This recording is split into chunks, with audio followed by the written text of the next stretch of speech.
everyday moms that I work with, struggle to keep consistent because there's something else, there's another opportunity. And so approaching an athlete mindset of I'm going to learn how to delay gratification and build a skill set that gives me internal gratification for the process of getting better.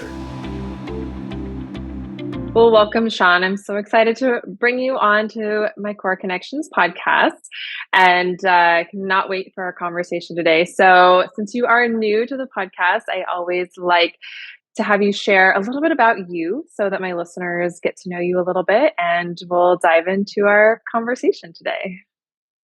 Yeah, so thanks for having me on. Excited to share hopefully some nuggets with everyone and help them learn. I guess a little bit about my background. I'm a former college athlete who went into strength conditioning, whether that was at universities, whether that was teaching, whether that was personal training. I kind of ran the whole gambit all the way across the board when it came to strength conditioning, exercise physiology. Worked for a physical therapist even at one point. So I've kind of done it all and dealt with both personal, setbacks when it comes to injuries and training people through injuries, but also have trained, high caliber Olympic level athletes for Tokyo, 2021 and pro athletes across the board. And so I really kind of got into strength conditioning, exercise physiology, and ran it all the way as far as I could in terms of that. And now I'm to a business in track athletics over here. That's awesome. So, Sean, I know you're doing some great work, and I know today I really want to move in the direction of talking about dealing with setbacks. I know that's something that everyone listening has had at some point in their life. Maybe some listening are dealing with it today, whether that's, a physical something within their body or life or whatever it might be.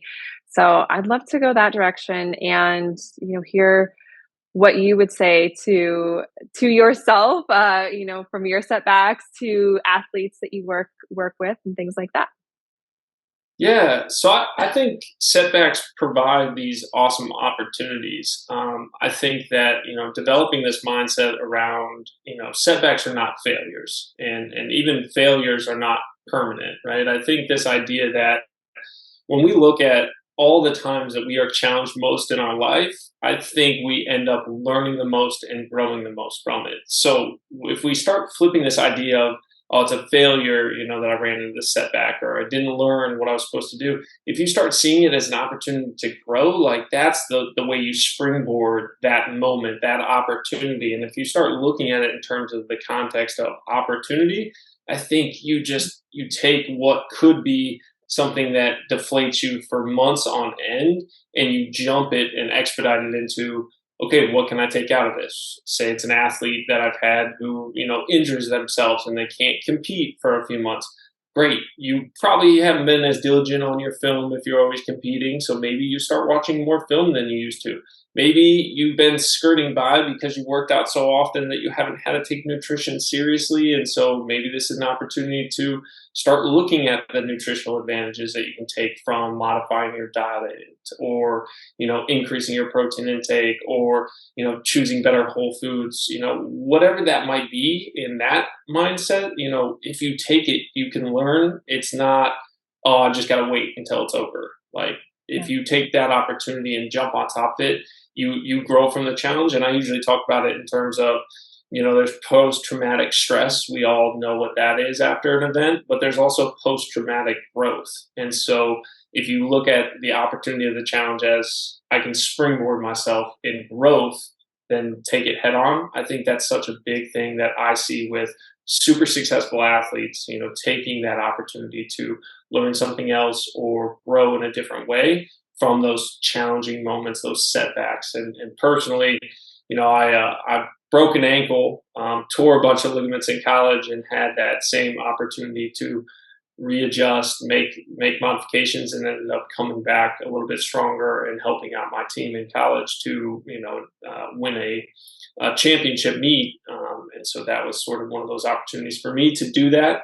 It led to further setbacks in my life with injuries and other stuff because once you have one, it's hard not to get the rest of them. But once you kind of pulled that opportunity, it gave me a lot of time to dedicate because I wasn't strength training at that point. I wasn't doing all the stuff I needed to. I was just showing up, hitting my practices, and going from there. And that really actually propelled me to where I'm at now, training people how to do strength conditioning because I took that moment to really delve into it for myself, learn how to recover, learn how to do everything. And I just think that's where people, if they want to succeed with this, they have to take that mindset of it's an opportunity, not a failure. Yeah, absolutely. And I think too, because I know everyone listening are not athletes or may not see themselves as an athlete per se, but we can take the same, philosophies and apply them as well. Because when I think of athletes, I think of women who want to stay mobile and stay moving and stay active in their life. So I think sometimes we need to reframe that as well. And, I'm always talking about the importance of movement and mobility in our life. And dealing with dysfunction and things like that.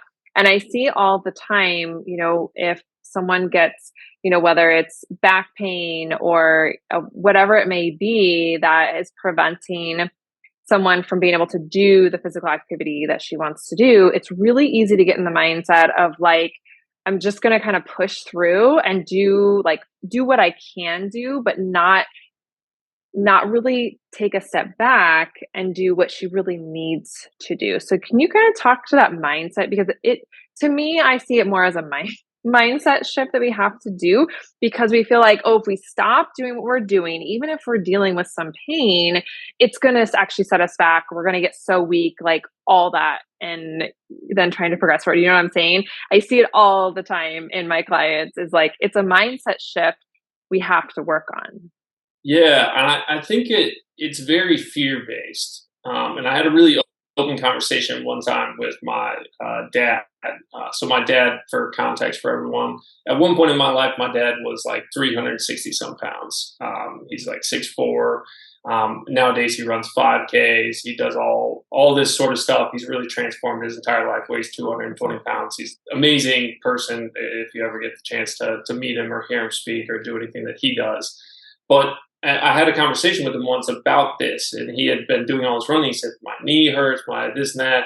He said, for me, it took all this work to get to 220 and to get to where I felt super comfortable with myself." He's like, "So not working out like terrified me that I would immediately drop back into where I was before." Like he's like, "I know it's not going to come on overnight like that." He's like, "But just like this thought, like if I didn't keep running through this pain or if I didn't keep doing this." And eventually he had to work himself out of that mindset to be like, I need to take a break.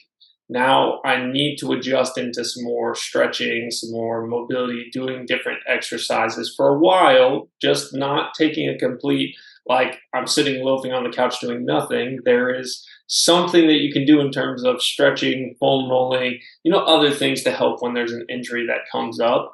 But he just had to take a moment and breathe because that is such a real fear, right? Like that you put Yeah. in all this work and you've done all these things to make yourself a better human, that if you stop, like it's over, or that there's this creeping, lurking version of yourself that is at heart lazy. And I mean, our bodies are lazy by nature. They're designed to do only what is necessary when asked of it. So there's this like fear that you're just going to become that version of yourself again instantly if you get out of rhythm and routine. And what it really is finding the opportunity within that again to maybe learn something new about the mobility or learn something new about how when you come back your routine now has to involve a little bit more stretching and mobility and maybe a little bit more functional movement and less in terms of like the heavy weightlifting or something. Or if you've been doing couple hundred glute bridges a day and your back's starting to act up, maybe it does mean you have to switch out that movement pattern for a while and that you have to rotate it in and out. And it's not going to, lose all the progress that you've made, but you're just going to explore a different avenue on it. And I think, like you said, you just got to really approach it from taking a step back. What am I fearing by like continuing to push through this? Right? What is my biggest fear? And what's the worst case scenario if I keep going down and keep hurting myself more is probably that I actually do become that version of myself versus just taking a couple weeks, adjusting the approach, finding out what I need to move around in it, and then getting back to a regular routine with new improved habits that are going to help Yeah. prevent that from happening again, most likely. Yeah, it's always amazing to me, and it's hard. It's like our brain gets in the way of sometimes, us doing the things we really need to do for ourselves because of that fear. But it's actually, and I hear this all the time from clients, it's when they actually slow down, really start to tune into their body. What does their body need today? And doing, other modalities that complement what you want to do. Because I have a lot of women, moms that want to keep running, and there's periods of time where it's like we got to take a break from running so that you can make your body stronger in the right way so that you can get back to running, so that you can run without pain, without dysfunction, and run hopefully for a very long time in your life. And so many times we think we just got to keep doing that grind day in and day out. And it always amazes me when women really really embrace the, hey, what am I going to learn when I change things up, when I slow down a little bit. It amazes me, and I don't know if you see this with, I would say probably more with the female athletes, from an over exercising perspective, especially if you're working with a lot of athletes, that it can be really easy to get into a routine of over exercising. Do you ever find, I mean, even if we're not dealing necessarily with, well, a lot of times I would say there's probably injury stuff starting to show up. But do you tend to see like the over exercising being a problem for some female athletes? Yeah, I see sometimes where it becomes, and maybe reward system is not the right way to do it, but where like you start being like, this is how I need to tackle just my diet, right? Like I offset it by working out, and so then you start Mhm. oh doing this back and forth tug of war. Like I'm going to eat more. Oh, I'm going to work out more. I'm going to change this, and I see that a lot more with females and males in terms of how they approach that. And so then it's almost like, oh, well, I got to go work out now. Well, I ate this. Well, I'm going out for a birthday. Well, I'm doing this. And so then they get in this cycle of, again, working out, not for the health or the physical benefits, but as an offset to their Right. nutritional habits and the things that they're doing. And so then I start to see this like overtraining. And again, it leads back into keep starting into that overtraining, eventually either you're going to mentally or physically burn out from, 7 days a week, 2 times a day, getting absolutely crazy with it, or even just if you were someone who was only doing once or twice a week before, and now you're up to 5 or 6, that big jump is where we see the injuries happen, right? You change so much so quickly, and you're doing it to offset some sort of habit approach to your nutrition or to your stress, and not realizing that you can do just a walk is fine. You don't have to go run 15 miles to offset the stress. A 10, 15-minute walk might do it for you, and breathing exercises and mobility stretches might be the thing that day. Versus, I think we get really caught up in, well, I got to go burn, 600 calories. I've got to be drenched in sweat. Like I've got to be, Gatorade did a great job selling that to people. Like, gotta be drenched at your end of your workout to be working hard. I don't think I've seen a commercial for them in years that wasn't like the premise of constantly sweating was a good workout. That's what these high level people do. That's if you want to look like them, do that. And so again, we start seeing that and doing that, and I think that really leads to, that again, that overusing exercise as a modality for your nutritional habits, and I think that's where it really becomes a problem. And again, you lose what would be the great physiological, emotional, and mental benefits of Mhm. exercise to this overuse habit of it. Yeah, I love what you just said, especially because you work with a lot of athletes. And okay, so I have to repeat it a little bit because everybody listening, right? I say this like, if we're just, doing exercise, movement for lifestyle to keep us healthy, we don't have to be drenched in sweat all the time for it to be a beneficial workout. I love that you mentioned walking because I was actually surprised that you said that, but I'm really happy you said that because I'm always saying walking is, I think it's so underrated. It doesn't get enough credit for how powerful it is because, especially, I feel like for a lot of people, myself included, I love just going for long walks out in the park in nature because it's a good stress release. And we have to look at, is our exercise causing us more stress, or is it actually de-stressing us? And you could probably speak to this, because and this kind of gets into the overtraining aspect, because I'll get women to say, I have to do my run. I have to do this hard, high intensity, and they think it's releasing their stress because they get that kind of little, I call it like a fake adrenaline rush, like, but they're tired all the time, right? They're kind of pulling from empty.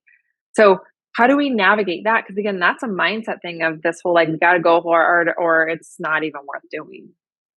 Yeah, I would say I always break it down when I'm talking to people about it in terms of like, true strength conditioning says that progressive overload is the biggest thing. So if you just did 3 sets of 3 moves and you added 5 pounds or you added 10 pounds every time that you went through, your body's going to adapt. You could take 2 to 3 minutes in between those sets, reps, things like that, and never really break a sweat and get results. You'd be stronger at the end of 3, 4 months just doing 2 or 3 exercises that were compound moves that you did 5 reps of for 3 sets.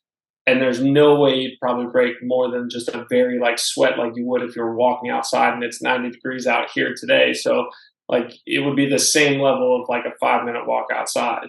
You don't have to be pouring, hunched over, breathing super heavy, feeling like you're about to die. I mean, there is something to be said about challenging yourself, but when it comes to actual results, that's unnecessary for the results to take place.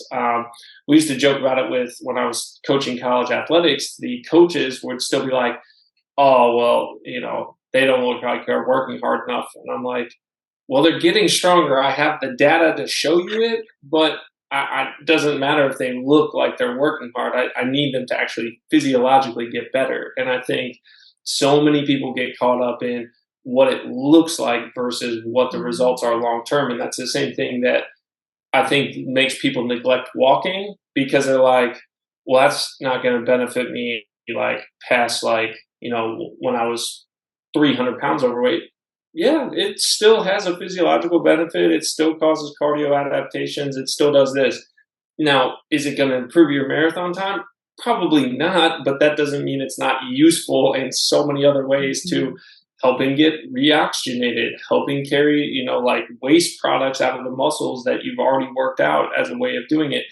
It definitely is going to have an impact on your energy levels and the way that you feel overall because you're going to go out and start moving. And the second you start doing that, you're going to start getting into this place where you can think more clearly, where you can de-stress yourself. And that's just such an advantage, especially if you're, a busy mom and you've got not a lot of time to go set up a gym membership or to go do something like to take the 10-15 minute walk before the kids get up.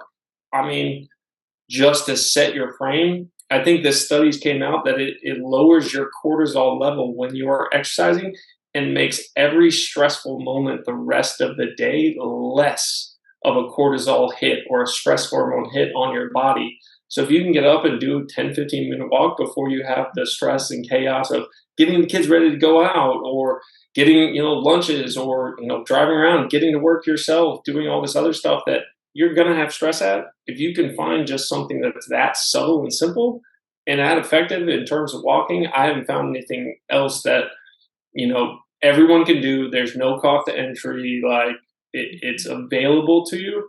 I've not found something that simple that more people neglect than that or stretching in all Yeah. honesty. Yeah, I love walking. So powerful. So, ladies, if you think walking isn't enough, it is. And not that you shouldn't do other things, but I think it's underrated and we don't walk.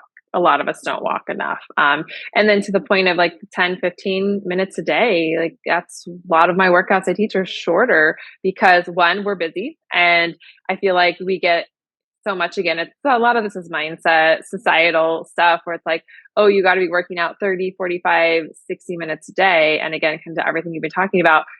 There is obviously can be benefits to that. And depending on what are you training for something, or you just want to stay healthy and just keep working on getting stronger, be able to improve your mobility, things like that. We have to look at our goals as well, right? Like where do we want to go? What's the purpose behind what we're doing? And a little bit every day can really be super powerful and go a long way. So, do you have anything to add to any of that? Yeah, I think you hit it nail on the head when you're talking about what is our goal too, right? I don't think a lot of people back work the ultimate goal. And I think get caught up in the quick hit goals, right? There's not an anchoring to the long term goal, which is where you get stuck in those. I have to keep doing what I'm doing because you're not aware, like, the goal is to live a healthier life. Well, a healthier life is not just about your weight on a scale, it's about so many other things. So, if you pull back like the ultimate goal, then you can be like, oh, I can take this step back for a second and work on the pain, the dysfunction that I'm having in terms of my movement because I want a better life long term, not I want to make sure that the scale doesn't change tomorrow. Right. And I think that's such an opportunity for people to take that step back and really evaluate in terms of what is the ultimate goal? Like, what am I working towards? And then be able to start building the mindset around like that's the ultimate goal, that's the picture I'm trying to do.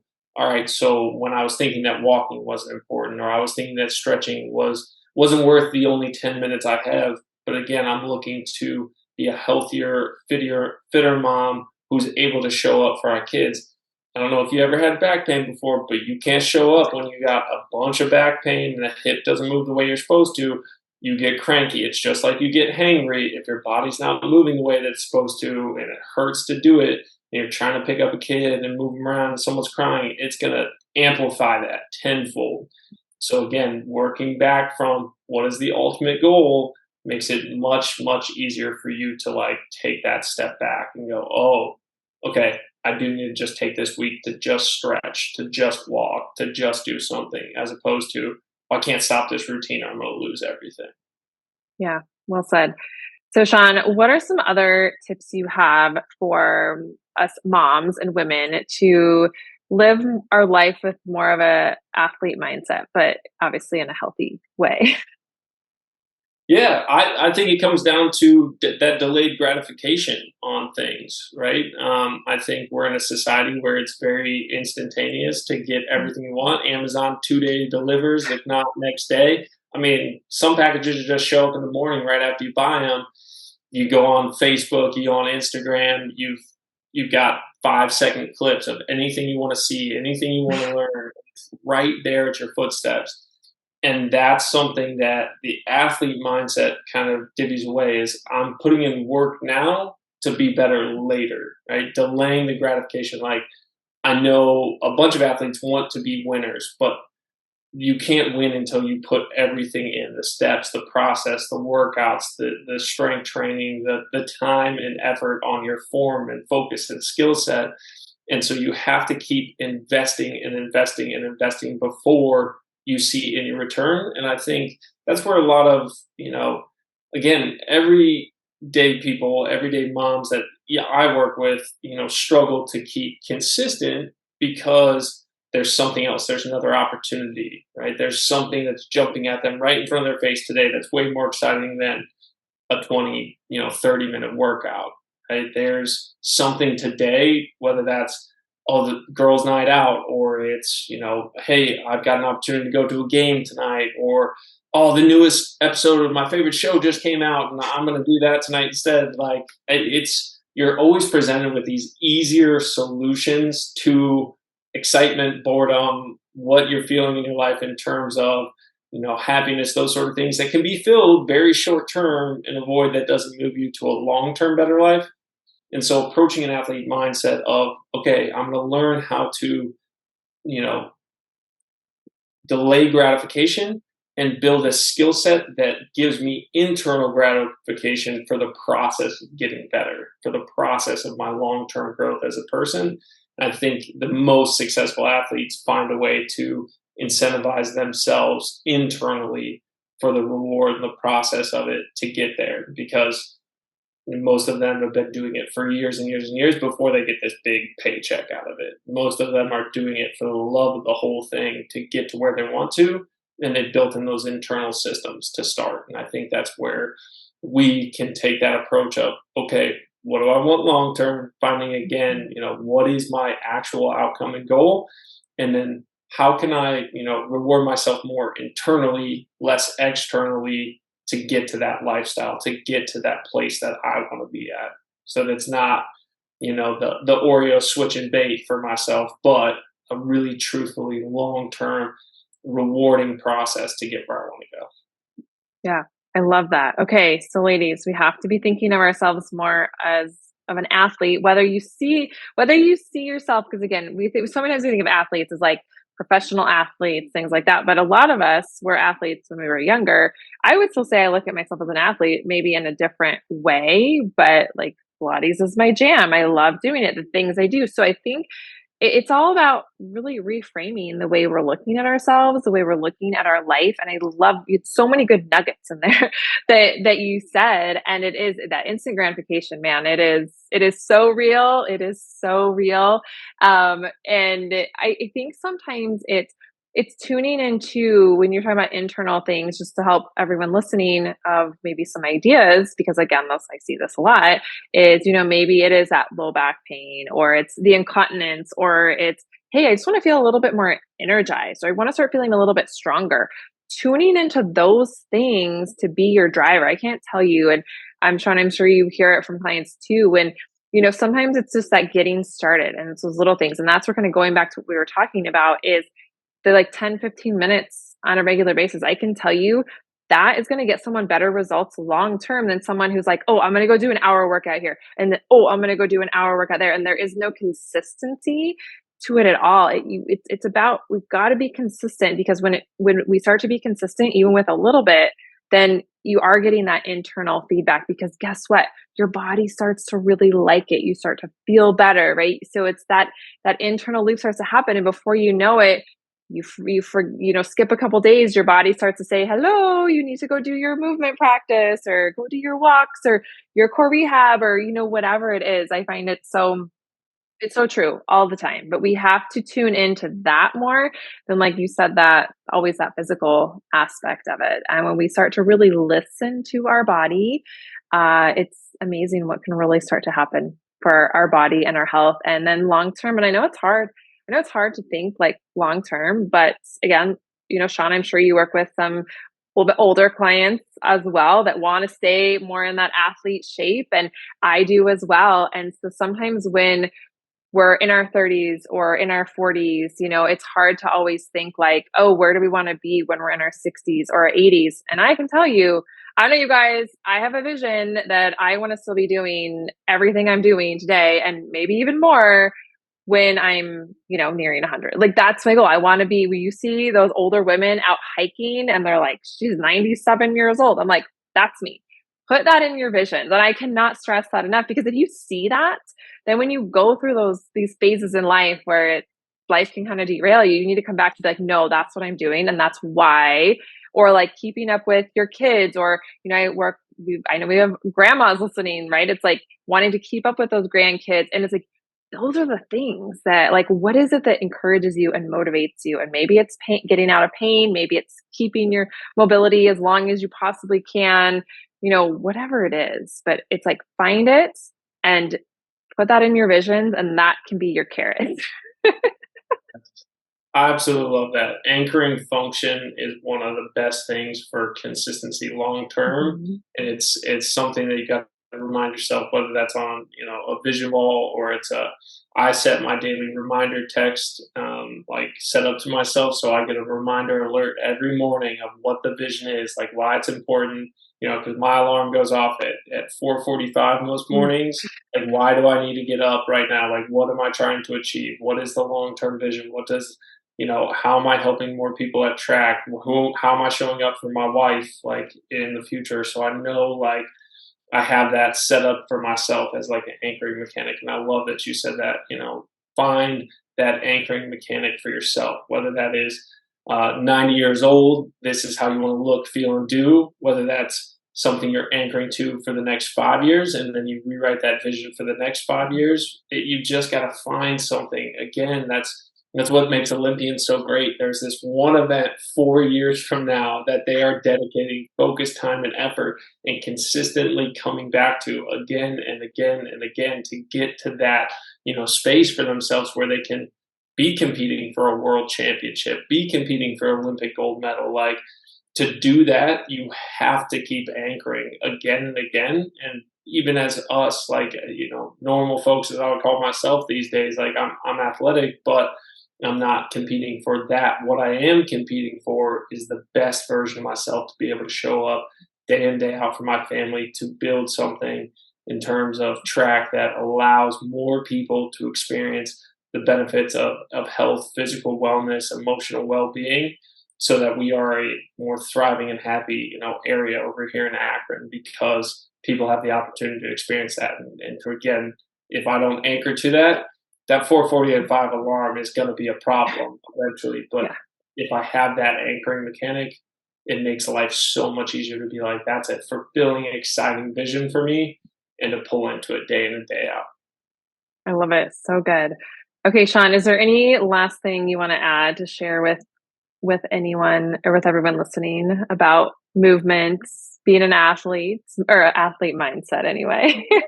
Yeah, I think the big thing is just to remember that it's all a journey, and again, that these setbacks are going to come, right? You're going to leave this, podcast excited, thinking about your anchoring mechanic. You're going to be thinking about how you want to move more, train more, we'll go on more walks, and life is going to come in the way, and it's going to pop up, and it's going to cause, a little bit of challenge to that happening again and again. And so it's being gentle with yourself in terms of how you speak to yourself, right? You would encourage yourself to keep going versus, we all have a lot of negative self-talk these days in terms of beating ourselves up over, these setbacks, or the momentary failures of being, oh, I was doing so good on going on a walk, and now I haven't done it for a while, and oh, I'm just so bad at this, and I'm terrible. Take that talk away from yourself and really start to build up an encouraging, coaching, athlete mindset of like, this is an opportunity to grow. This is an opportunity to set a better routine to make sure that I'm getting to those things. This is an opportunity to listen to my body, whatever it may be. Finding that avenue that's going to help keep you anchored to it, and then to realize that no one goes through life without failing or having setbacks on this. So when those moments come, taking that opportunity to again use it as a catalyst for your growth is going to be so beneficial long term, and it'll push you farther and farther ahead than being, afraid to take those steps, or afraid to take the opportunities and the setbacks, and then expanding that time to your growth, as opposed to shortening it and getting there faster and feeling better and enjoying more of, this experience we get to go through. I love it. Such good wisdom, Sean. Will you share with everyone where they can reach out to you if they have questions? And I know you have your local gym, which remind me, where is that at again? Akron, Ohio, Fairlawn, Ohio, over here. So anyone near Akron, Ohio, I know we're Midwest, or in the Midwest over here. Hello, Midwestern. Sean, social media and all that, will you share that with everyone so they know where to find you? And of course, as always, I will put links in the show notes. Yeah, absolutely. You can follow us at track_athletics, or Coach Sean-Michael 421 on Instagram, Facebook. That's the majority of where I spend my limited time on social media, is those two platforms. And then they can follow along there. We share a lot of our exercise content, mobility, and then we like to have fun. So the coaches make great videos of things that they've done or mistakes that they've made, or reminding us that we take too many coffees before our morning workouts for them. So we're energized before they're ready for us. So you can follow us on all that and have some fun with us there. Awesome. I love it. Yes. So great. Well, thank you so much, Sean. It's been so great to chat with you and to hear all of your little nuggets. So thank you so much. You're welcome. Thanks for having me on, Erica.